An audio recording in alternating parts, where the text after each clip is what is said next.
जैसा मैंने पहले भी आपको कहा था कि अडानी का महा घोटाला इतना बड़ा घोटाला है कि उस पे कई सीरीज में आपके सामने नेटफ्लिक्स का एपिसोड आएगा। इसके पहले 4 एपिसोड मैं जारी कर चुका हूं, लेकिन आज जो तथ्य आपके सामने रखने जा रहा हूं यह अत्यंत गंभीर है और देश के 28 करोड़ लोगों से जुड़ा हुआ मामला है। 28 करोड़ वो लोग जिसके भविष्य के बारे में नरेंद्र मोदी जी की सरकार ने फैसला लिया कि तुम्हारा पैसा उठाकर पूंजीपतियों को सौंप दिया जाएगा। और यह फैसला कब लिया जाता है? 2015 में लिया जाता है। क्या लिया जाता है? सरकारी विभागों में काम करने वाले कर्मचारी जिनका प्रोविडेंट फंड का पैसा कटता है, प्राइवेट कंपनियों में काम करने वाले कर्मचारी जिनका प्रोविडेंट फंड का पैसा कटता है, वो पीएफ का पैसा उठाकर 50 कंपनियों के शेयर खरीदे जाएंगे। 50 कंपनियों के शेयर खरीदे जाएंगे। और आपको जानकर हैरानी होगी कि इसमें 2 कंपनियां, अडानी पोर्ट और अडानी इंटरप्राइजेस, ये 2 कंपनियां अडानी की हैं। और पैसा कितना लगा है आप सुनेंगे तो आपके होश उड़ जाएंगे। 1,57,000 करोड़ रुपए। 1,57,000 करोड़ रुपए इन कंपनियों का शेयर खरीदा गया है। किसके पैसे से? जो भविष्य के सुरक्षा के लिए लोग, कर्मचारी अपने भविष्य की सुरक्षा के लिए पीएफ का पैसा रखते हैं, उस पैसे से 1,57,000 करोड़ रुपए का शेयर खरीदा गया है। करीब करीब 38,000 करोड़ रुपए का सालाना शेयर उन पैसों से खरीदा जाता है। बहुत सारे बुजुर्ग मिल जाते हैं पार्कों में नरेंद्र मोदी जी का समर्थन करने में। मैं आज सभी उन अंकल्स से कहना चाहता हूं, आंटी से कहना चाहता हूं, ध्यान से जरा सोचिए कि क्या हो रहा है आपके साथ। आपका पैसा उठाकर किस तरह से पानी की तरह बहाया जा रहा है। नरेंद्र मोदी जी आपके भविष्य के साथ किस तरह से खिलवाड़ कर रहे हैं, जरा सोचिए। और पार्कों में बैठिए और चर्चा कीजिए तो थोड़ी चर्चा इस पे भी कीजिए। वो सारे अंकल आंटी जो मोदी जी का नारा जोर जोर से लगाते हैं, आपका पैसा उठाकर नरेंद्र मोदी जी ने 1,57,000 करोड़ रुपए पीएफ का पैसा, इस देश के 28 करोड़ लोगों का पैसा उठाकर 50 प्राइवेट कंपनियों के शेयर खरीदने में लगा दिए। और मजेदार बात देखिए, हिंडनबर्ग की रिपोर्ट आई, सबने आगाह किया, भाई अब तो संभल जाओ, अब तो सावधान हो जाओ। हिंडनबर्ग की रिपोर्ट आ गई, बहुत बड़ा भ्रष्टाचार किया है अडानी ने। अडानी ने अपने शेयर को ओवर वैल्यू किया है, अपने शेयर की कीमतें फर्जी तरीके से बढ़ाई है, बाहर से पैसा काला धन लगा के अपने शेयर के दाम बढ़ाए हैं। उनके शेयर का वास्तविक दाम क्या है पता नहीं है। कृपा करके अब अडानी के शेयर मत खरीदो। किसने कहा?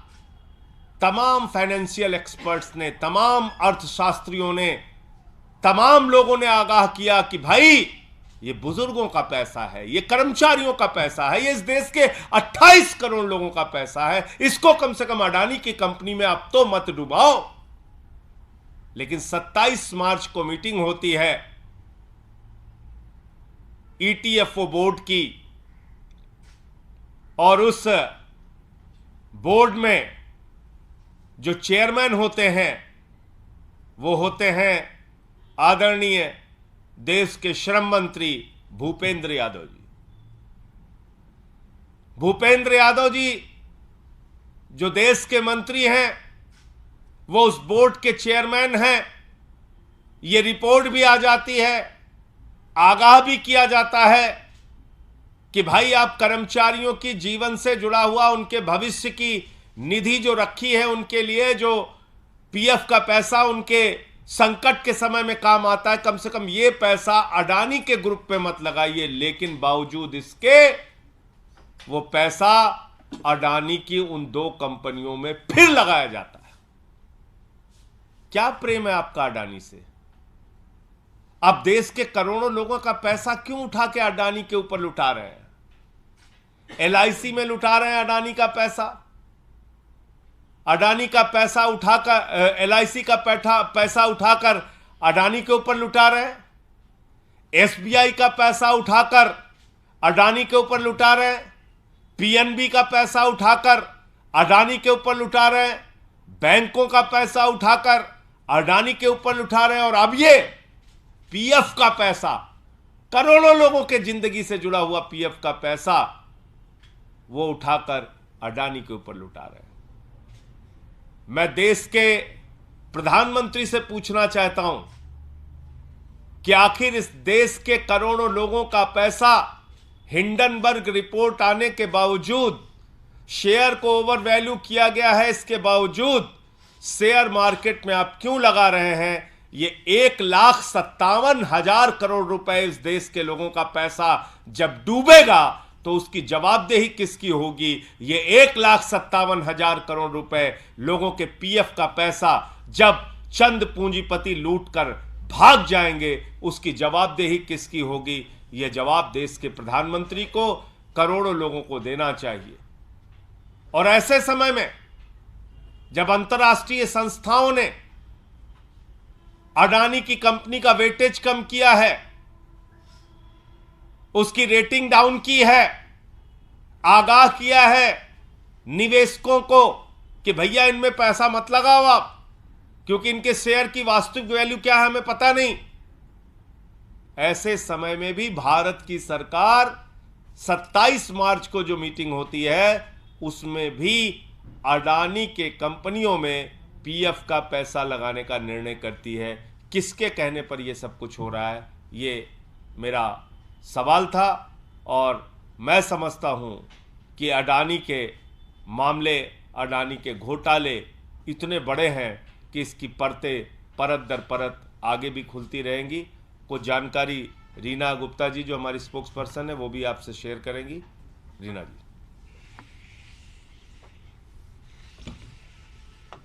देश के करोड़ों लोग स्टॉक मार्केट में अपना पैसा लगाते हैं। आपने अक्सर सुना होगा कि लोग कहते हैं निफ्टी 50 खरीद लीजिए। हमने निफ्टी खरीदा है। ये निफ्टी एक इंडेक्स है जो एनएसई, जो नेशनल स्टॉक एक्सचेंज है, वो इंडेक्स बनाता है। जो देश की सबसे बढ़िया 50 कंपनी है उसका इंडेक्स बनता है। और हम और आप ये सोचते हैं कि इंडेक्स में अगर हमने पैसा लगाया तो हमारा पैसा सुरक्षित है।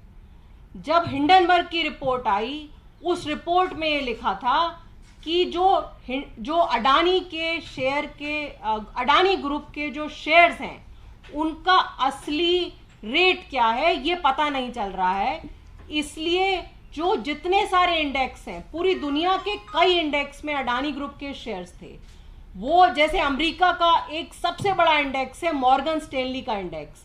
मॉर्गन स्टैनली इंडेक्स ने ये निर्णय लिया कि क्योंकि अडानी ग्रुप के शेयर का असली प्राइस हमें नहीं पता चल रहा है, तो हम मॉर्गन स्टैनली के जो इंडेक्स हैं उसमें अडानी ग्रुप का वेटेज कम करेंगे। एक और बहुत बड़ा इंडेक्स है S&P इंडेक्स, उसने भी निर्णय लिया कि हम अडानी ग्रुप का या तो वेटेज कम करेंगे या कुछ इंडेक्स में से अडानी ग्रुप के शेयर्स को हटाया जाएगा। लेकिन हमारे देश का NSE जो है उसने कोई निर्णय नहीं लिया। उसने निर्णय क्यों नहीं लिया? क्या भारत सरकार का दबाव था? ये निर्णय उन्होंने नहीं लिया। अडानी ग्रुप की दोनों कंपनी को उन्होंने इंडेक्स से नहीं निकाला।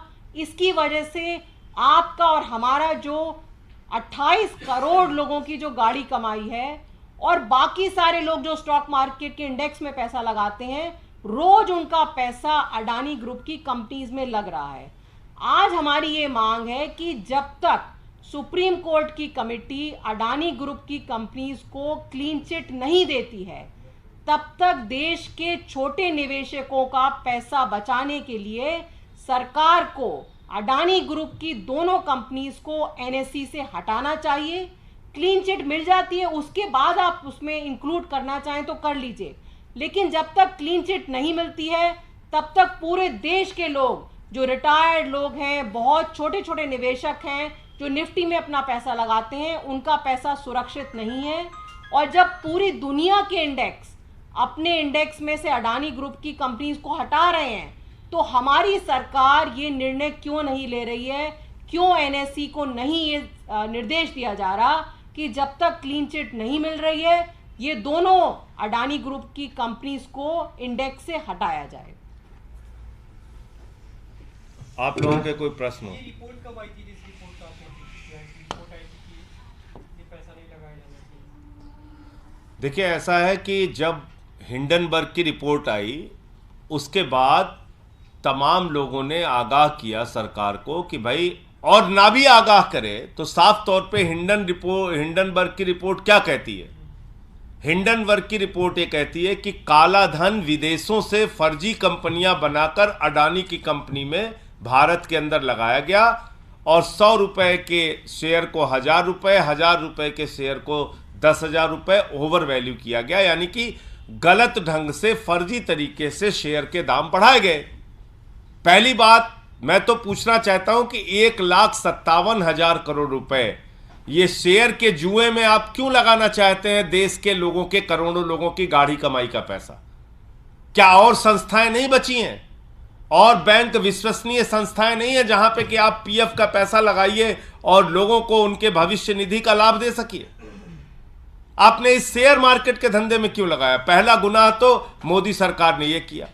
दूसरी बात, जब अडानी के बारे में रिपोर्ट आ गई तो आपने उन दोनों कंपनियों को उस शेयर की लिस्ट से बाहर क्यों नहीं किया? उन कंपनियों की लिस्ट से बाहर क्यों नहीं किया जिसपे पीएफ का पैसा लगाया जा रहा है? भाई, ये तो खुली आंखों से दिख रहा है ना कि एक आदमी अपने शेयर को गलत ढंग से उसके दाम को बढ़ा रहा है। और अगर भविष्य निधि के पैसे से, पीएफ के पैसे से आप उठाकर उनके शेयर खरीदोगे, वो शेयर डूबेंगे तो करोड़ों लोगों का पैसा डूबेगा, जाहिर सी बात है। जैसे एलआईसी में करोड़ों लोगों का पैसा लगा हुआ है और एलआईसी ने उठाकर वो पैसा अडानी को दे दिया। आज लगभग 60,000 करोड़ रुपए एलआईसी के डूब चुके हैं। यानी कि जो निवेश एलआईसी ने किया था, जो पैसा एलआईसी ने लगाया था, उसके हिसाब से उनकी शेयर वैल्यू कुछ दिनों पहले तक 87,000 करोड़ रुपए थी। वो घट के करीब 27,000 करोड़ रुपए बची, 60,000 करोड़ रुपए लोगों के डूब गए। इसी तरीके से एसबीआई ने पैसा दे रखा है अडानी को। अडानी की कंपनियां डूब रही हैं तो जो पैसा कर्ज में दे रखा है, लोगों की गाढ़ी कमाई का पैसा, वो भी डूबेगा। इसी तरीके से पीएफ का पैसा, देश के करोड़ों लोगों का पैसा, पीएफ का पैसा उठा के आप अडानी को दे रहे हो। और चलो पहले दिया, हिंडनबर्ग की रिपोर्ट आ गई, उसके बावजूद दे रहे हो। ईपीएफओ की मीटिंग जो होती है उसमें आप फैसला करके उनको पैसा दे रहे हो। तो ये क्या है? ये दिखा रहा है कि आपने आंख पे पट्टी बांध ली है अडानी की मोहब्बत में। कुछ नहीं दिख रहा है आपको। आखिर इतनी बड़ी रिपोर्ट आने के बाद उन दोनों कंपनियों को बाहर क्यों नहीं किया गया, जो कंपनियां डूब रही हैं और जिसके बारे में आपके पास तमाम जानकारी है? और ये मीटिंग जो मैंने आपको बताई, जो भूपेंद्र यादव जी की अध्यक्षता में हुई, ये 27 मार्च को हुई और उसके बावजूद अडानी की कंपनियों में पैसा लगाया गया। सर, कांग्रेस के दिग्गज नेता ए.के. एंटनी के बेटे अनिल एंटनी आज बीजेपी में शामिल हुए हैं। बीबीसी डॉक्यूमेंट्री को लेकर समर्थन किया था उन्होंने केंद्र सरकार पार्टी का कहते। अब वो शामिल हुए हैं तो उनकी मर्जी है, उसमें मैं क्या बोल सकता हूँ? कोई किस पार्टी में जा रहा है वो उसके बारे में तो वही बता सकता है क्यों जा रहा है। संजय जी, घोटाले की बात आप कर रहे हैं मोदी सरकार पे, की हनुमान जी दुष्टों का नाश करते थे, हम भ्रष्टाचार का कर रहे हैं। 2024 में भी हमारी सरकार बनेगी क्योंकि उन्होंने भ्रष्टाचार खत्म कर दिया है। देखिए, ऐसा है कि मैं फिर कह रहा हूं कि हिंदुस्तान की आज़ादी के बाद सबसे भ्रष्ट सरकार अगर आज तक कोई आई है तो प्रधानमंत्री नरेंद्र मोदी के नेतृत्व वाली ये भाजपा सरकार है। और इसने भ्रष्टाचार का केंद्रीकरण कर दिया है। मतलब इतनी बड़ी लूट कर दो कि लोगों की सोच समझ से ही बाहर हो जाए।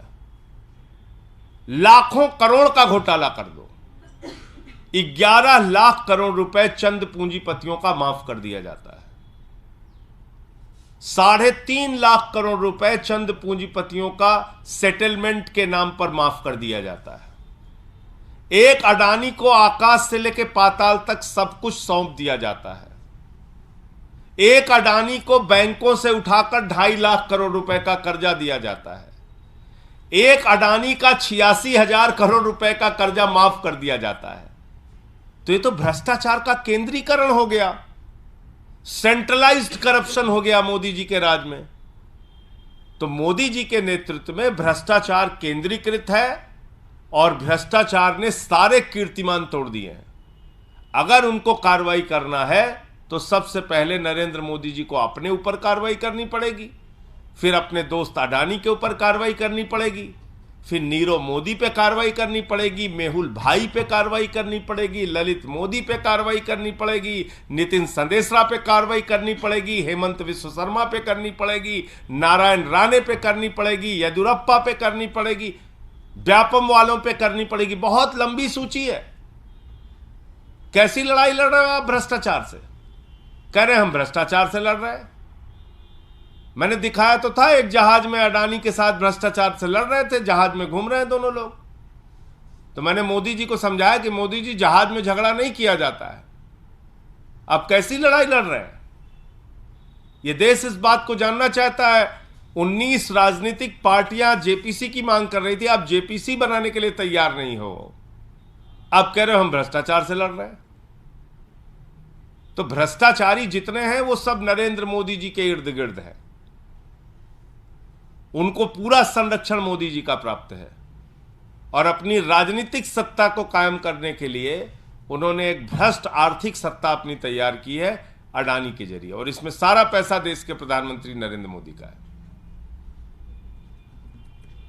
एक दूसरा मुद्दा, आप लोग राष्ट्रीय स्तर पे अपनी पहचान की बात करते रहे। कर्नाटक हाईकोर्ट में आम आदमी पार्टी ने अपील की है राष्ट्रीय दर्जे में देरी को लेकर। देखिए, ऐसा है कि इसमें कोई विज्ञान, कोई दिमाग लगाने की जरूरत ही नहीं थी। जब 4 राज्यों में हमको 6% से ज्यादा वोट मिल गया, और सिर्फ 6% का सवाल नहीं है, 2 राज्यों में हमारी सरकार बन गई। गुजरात में हमको 14% वोट और 5 सीट मिल गई। गोवा में हमको 6.5% और 2 सीट मिल गई। तो तीसरे दिन ही चुनाव आयोग का पत्र हमारे पास आ जाना चाहिए था कि आम आदमी पार्टी राष्ट्रीय पार्टी बन गई। इसमें तो कहीं कुछ और दिमाग लगाने की जरूरत ही नहीं थी। लेकिन क्या है कि चुनाव आयोग काम कर रहा है मोदी जी के इशारे पर। चुनाव आयोग चल रहा है भारतीय जनता पार्टी के हिसाब से। तो वहां से पूछते हैं कि भैया बताइए हमें आगे क्या करना है, तो कहते नहीं नहीं रुके रहो रुके रहो।